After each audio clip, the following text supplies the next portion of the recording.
Bismillahirrahmanirrahim. Assalamualaikum warahmatullahi wabarakatuh.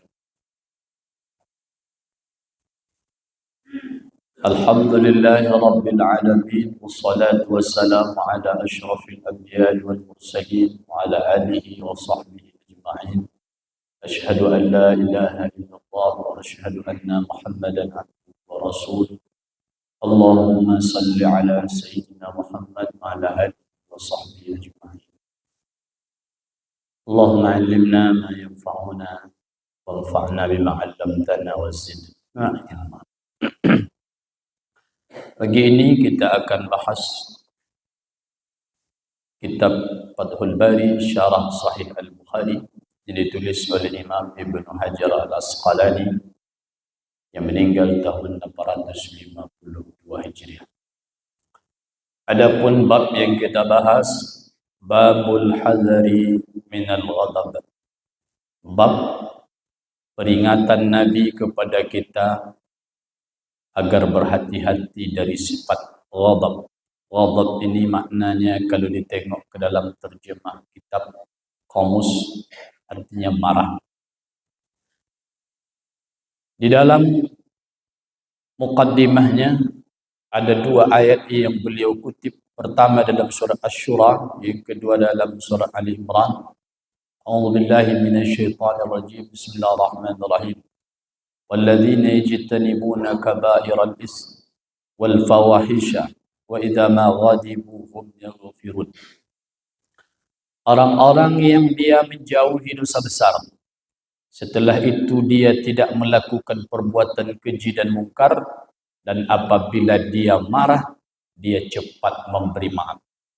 Yang kedua dalam surah Ali Imran, Allah memberikan kabar gembira kepada orang-orang yang dia kalau dia bisa menahan marahnya, wal kaziminal ghaiza wal 'afina 'anil nas. Orang-orang yang dia bisa menahan marah, mengendalikan emosi dan memberi maaf kepada orang lain, surganya subhanallah tak tanggung-tanggung. Arduhas samawati wal ard, seluas langit dan seluas bumi. Di dalam hadis riwayat Imam Al-Bukhari dari Abu Hurairah radhiyallahu anhu, apa kata Nabi? Laisa sadidu bisur'ati. Orang kuat itu bukanlah orang yang dapat menghempaskan lawannya di saat dia bergulat. Walakin as-sadid man yamliku nafsahu 'inda al-ghadab.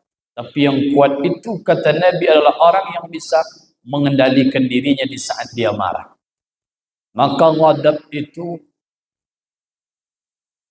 syu'latun uqtubisat, api yang dia menyala di tangkai hati, lalu dia pun nanti keluar melalui mulut.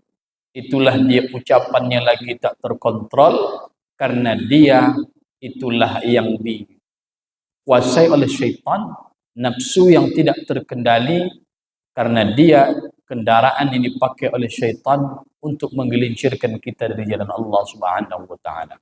Bapak Ibu yang dirahmati Allah, marah ini gharizah. Apa makna gharizah? Insting dan fitrah. Kalau ada orang yang dia tidak pernah bisa marah, itu memang sudah tidak lagi fitrah. Tapi yang fitrah sebenarnya itu adalah orang yang dia marah pada tempatnya. Sebelum bab ini, ada bab di mana kita disuruh oleh Allah, disuruh oleh Rasul, kita mesti marah kalau hukum Allah direndahkan, kalau syariat Allah dilecehkan, kalau agama tidak ditegakkan, maka di situ kita mesti marah. Di antara bersemayamnya iman dalam hati seseorang, dia mampu menahan marah. Kita tengok makna asli kata kazimin. Kazimin itu maknanya membendung. Asli katanya adalah menyimpan air dalam kulit kambing. Dahulu belum ada lagi alat penyimpan air seperti sekarang, maka dulu orang menyimpan air namanya di qirbah. Kulit kambing dikeringkan, setelah itu dia dijahit rapi, disitulah air disimpan. Tak terbayang oleh pikiran kita. Yang menyimpannya kulit yang kering, sedangkan yang dia tahan adalah air. Menahan air agar dia tidak keluar, tidak merembes, tidak bocor, itu disebut dia kazimin. Menahan air agar dia tidak tumpah, yang menahannya kulit.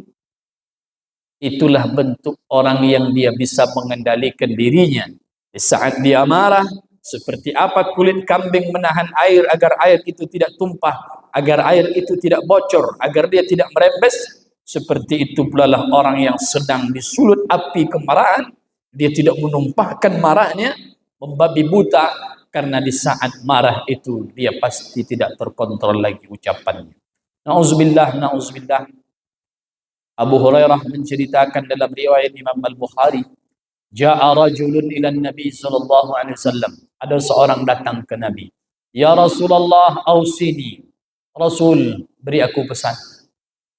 Waqala, maka Nabi berkata, la taghdab, kamu jangan marah. Faradada miraran, maka dia tanya lagi, diulang lagi, beri aku pesan ya Rasulullah. Nabi sebut lagi la taghdab sampai 3 kali. Karena Nabi tengok orang yang datang ini dia temperamen dan emosional. Karena banyak orang-orang yang datang ke Nabi, sahabat-sahabat Nabi dengan berbagai macam problem, dengan berbagai macam permasalahan, maka Nabi memberikan solusi pas dengan apa yang dia minta. Di dalam hadis riwayat Imam Ibnu Abi Dunya yang meninggal tahun 181 Hijriah, apa kata beliau? Man kazama ghaisan, siapa yang bisa dia menahan amarahnya, wa huwa yaqdiru ala infazihi, padahal dia bisa menumpahkan marahnya itu, bisa dia mengeluarkan dan mengekspresikan semuanya, dia tahan, dia tidak mau mengeluarkannya, dia tidak mau dikendalikan syaitan. Mala Allahu qalbahu amnan wa imanan, maka Allah akan penuhi hatinya dengan ketenangan dan keimanan. Orang kalau sudah marah, itu tenang, tak ada lagi dalam hati. Ihmarra wajhuhu, wajahnya memerah, badannya bergetar, lalu pembuluh darahnya pun menyempit, sampai-sampai ada yang dia terjatuh, ada orang yang pingsan, ada orang yang lupa ingatan. Kenapa? Karena saking tingginya emosinya, tak bisa lagi dia kontrol. Kenapa dia bisa marah? Karena dia menyelisihi tabiat apa yang dia tengok. Perbuatan orang-orang yang mungkin tak sesuai dengan apa yang kita harapkan. Orang-orang yang terdekat dengan kita, istri, anak-anak, saudara-saudara kita, mungkin ada tindak tanduk mereka yang tak sesuai. Maka kita menumpahkan kemarahan itu dengan amat sangat bijaksana. Maka orang-orang yang seperti ini, inilah orang yang derajat imannya sampai pada ihsan.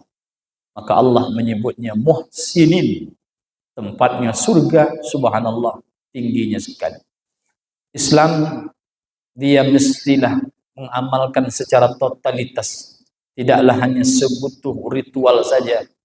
Maka iman itu berbuah pada amal, amal berbuah pada akhlak. Di antara akhlak yang paling mulia adalah orang yang dia di saat bisa menumpahkan marahnya, tapi dia tidak marah, malah memberikan maaf.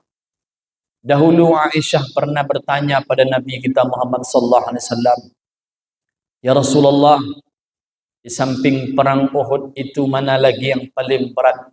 Apa kata Nabi? Sewaktu saya di Taif. Kenapa Nabi sebut sewaktu di Taif? Orang Taif melempari Nabi, mencaci maki Nabi kita. Setelah Nabi pergi menjauh dari Taif, ingin balik lagi ke Makkah Al-Mukarramah, Jibril datang menawarkan untuk bisa membalaskan sakit hati Nabi, untuk menumpahkan amarah Nabi yang sudah memecah dalam hatinya. Tapi Nabi dengan kelembutannya, dia bisa memaafkan di saat dia bisa memberikan balasan.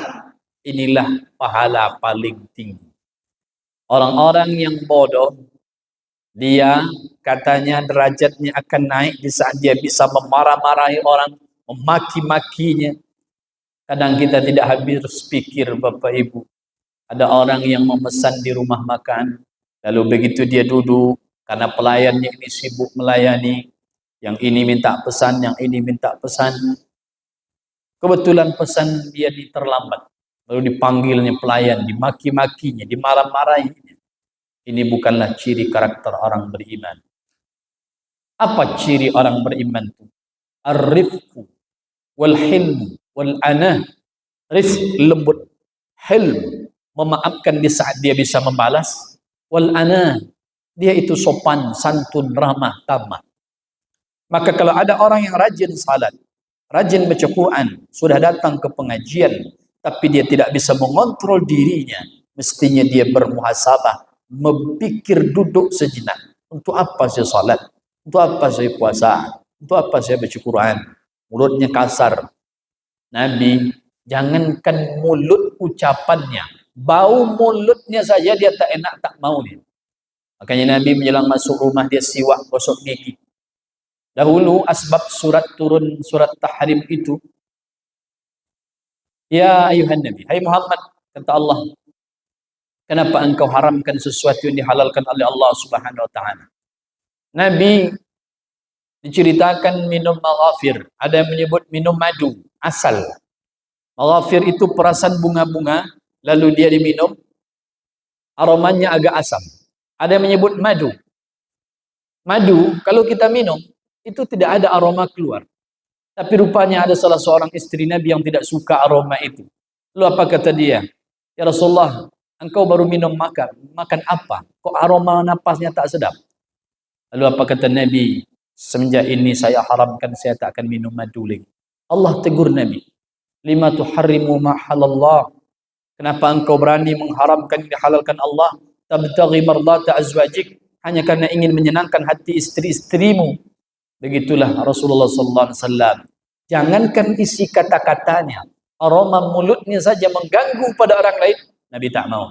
Kita tengok pula hadis yang lain. Man akala balsabalan aw sauman. Siapa yang makan bawang putih, bawang merah yang dia aromanya tak sedap, lahu qiraah, lahu raihatun karihah, dia punya aroma tak sedap, fala yuqrabanna musallana, jangan mendekat-dekat ke tempat salat kami, hatta tazila, sampai dia hilangkan itu aromanya. Kenapa? Mengganggu orang yang sebelah dia.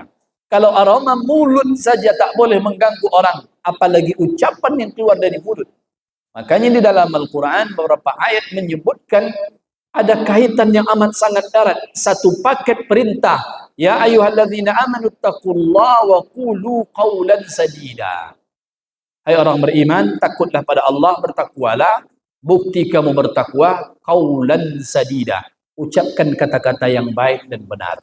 Kayak siapa kita mesti berkata-kata elok dulu ke keluarga kita. Pada orang tua kita. Maka ada kata-katanya. Meletan satu pada tompek, menilai satu pada patui. Jangan nanti kita menyamakan saja intonasi, menyamakan saja kata-kata. Maka ada kata mendatar, kemana? Ini kata sama-sama besar kepada orang-orang yang mungkin sama dengan kita. Kepada guru-guru kita, kepada orang tua kita, pada anak-anak kita. Maka Nabi memberikan peringatan keras bagi kita. Orang terbaik di antara kamu adalah orang paling baik pada keluarganya.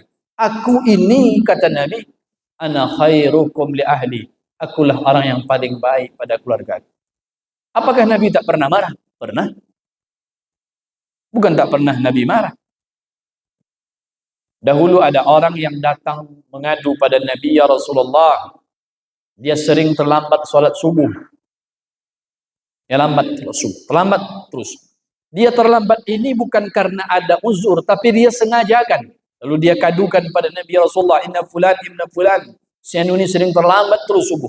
Dipanggil oleh Nabi. Kenapa kamu terlambat? Lalu dia sebut, imam kami ya Rasulullah, kalau dia baca ayat terlalu panjang, maka aku merasa tak nyaman dengan dia, makanya aku lambat-lambatkan datang. Nabi panggil imam. Nabi marah.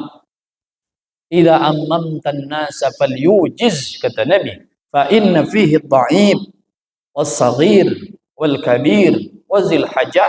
Kalau kamu jadi imam, ringankan. Makna ringankan di situ bukan mengurangkan rukun-rukunnya.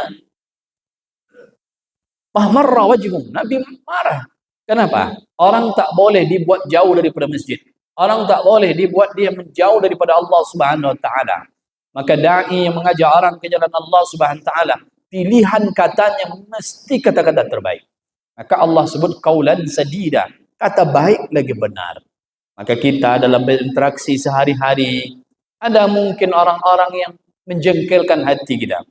Maka Nabi menyuruh kalau kamu marah, falyaskut, diam, tahan, tahan.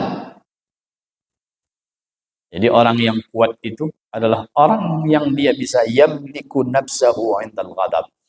Allah akan memberikan kompensasi luar biasa. Nanti dia ditempatkan di tempat yang tinggi di surga yang luasnya seluas langit, seluas bumi. Di saat itulah dia merasa heran. Kenapa saya ditempatkan di tempat ini? Apa amalan saya? Itulah Allah sebut dalam surat Ali Imran, al-kazimin al-ghaiza wal-afina 'anil nas. Orang yang dia marahnya terkendali dan dia maafnya cepat pada orang-orang. Orang yang cepat marah, orang yang cepat temperamen, dia nanti berakibat kepada al-haqdu. Apa itu? Dendam. Setelah itu wal-hasadu, hasad. Cari-cari salah, mencari-cari khilaf, mencari-cari kekurangan. Ini bukanlah karakter kita orang beriman. Maka kita, Bapak Ibu yang dirahmati Allah SWT, jadilah kita penyejuk. Maka Nabi menyuruh di saat Nabi datang pertama kali ke Madinah. Hadis ini didengar oleh orang banyak. Ya ayuhan nas absus syalam. Hai manusia, tebarkanlah keselamatan. Mulutnya menyebut assalamualaikum. Perbuatannya tidak provokator, ucapannya tidak provokasi, ucapannya tidak penuh temperamen dan kemarahan emosional. Dia tidak memuncah dan melampiaskan apa yang ada sehingga dia tidak terkendali lagi. Kalau ada orang merasa dia bisa hebat memarahi orang lain, dia bukan orang hebat. Dia punya bawahan, dia punya staf, dia punya karyawan, lalu semena-mena dia memarahi. Ini bukan orang hebat. Siapa yang hebat? May yamliku nafsahu 'indal ghadab. Orang yang dia bisa menahan dirinya, bisa mengendalikannya, lalu dia di saat marah, dia al-qasdu 'indar ridha wal ghadab, dia proporsional kata Nabi. Di saat ridha suka, ghadab tak suka, di saat dua-dua itu suka dia tetap juga proporsional adil, di saat dia ghadab marah dia juga proporsional adil juga. Kadang kalau kita kolabongi ndak ke orang lain, ke anak, ini ucapan tak terkontrol lagi. Padahal sama anak, sama istri, sama suami tak boleh kata-kata tak baik. Maka mulut ni cerminan dalam jiwa kita. Kalau di dalam ini baik, yang keluar insyaallah pasti baik. Tapi kalau yang keluarnya tak baik, maka kalau katanya meronda-ronda, mandi diulah-ulah, kok memberi dengan senang hati, kok cakapnya tak berdinggi. Ini orang-orang yang baik. Maka Nabi mengajarkan dengan hadis, orang-orang tua-tua kita mengajarkan kita pituah. Itulah yang kita pegang sebagai jalan suluh terang kita menjalani kehidupan. Mudah-mudahan Allah memberikan kelapangan hati. Dengan hati yang lapang itulah nanti kita akan mendapatkan cita-cita tertinggi. Dan inilah cita-cita terbesar kita orang beriman, ialah masukkan oleh Allah ke dalam surga Jannatul Naim. Inilah kajian kita subuh ini Bapak Ibu yang dirahmati Allah SWT. Ramadan sudah semakin dekat, doa kita makin kuat. Allah berikan kita kekuatan zahir dan batin, berjumpa dengan Ramadan, dapat mengisinya dengan amal-amal saleh. Subhanakallahumma wa bihamdika, asyhadu an la ilaha illa anta, astaghfiruka wa atubu ilaik. Assalamualaikum warahmatullahi wabarakatuh.